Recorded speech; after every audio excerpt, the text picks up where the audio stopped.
Ito guys, so maglilinis tayo ng dukalang guys. Ito guys, gulay natin dito sa bukid. So, tara. Pero bago tayo magsimula maglinis ay may natin ako ipapakita. Napakataas na pangpang. Kung tawagin sa amin ito. Ang napakataas. So, diba guys?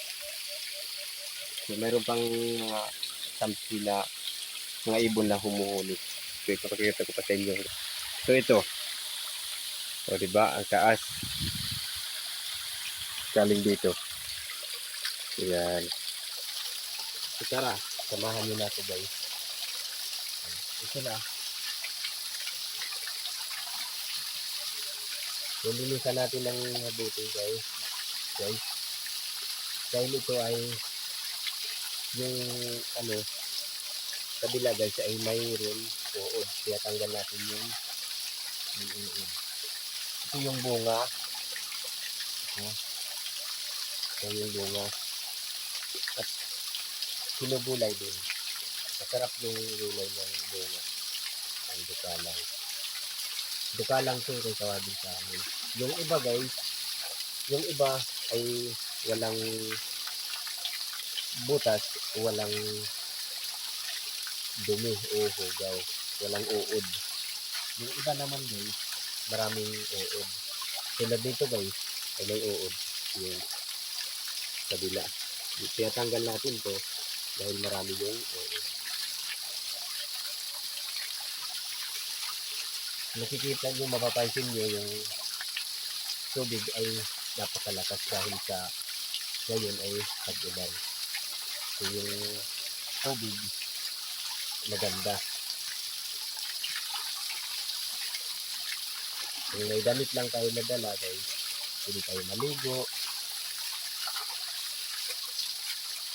Dahil napakaganda yung tubig.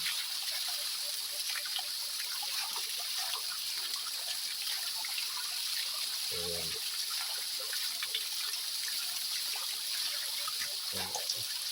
Check out nga pala sa mga bagong followers ko at sa mga viewers dyan. Sa nanonood ng video ko, check out. At check out sa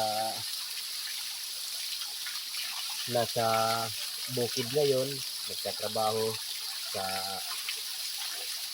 kanilang mga gawain ngayon. So check out nga pala. Tulad ko ngayon, nagtatrabaho sa bukid. At check out sa yung gulay nila tulad dito. Dukalang. Sama-sama na lang tayo sa sa gulay natin.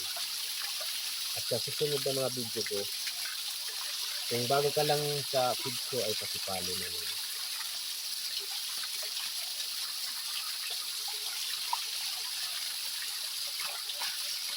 Hanggang dito lang tayo guys. Hindi ko na kayo magpapakita ko sa pagkakaluto nito.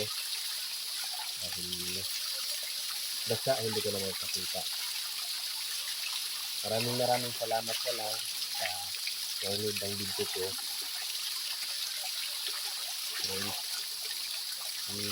Dito lang tayo. Ito yung iba. Hindi ko na.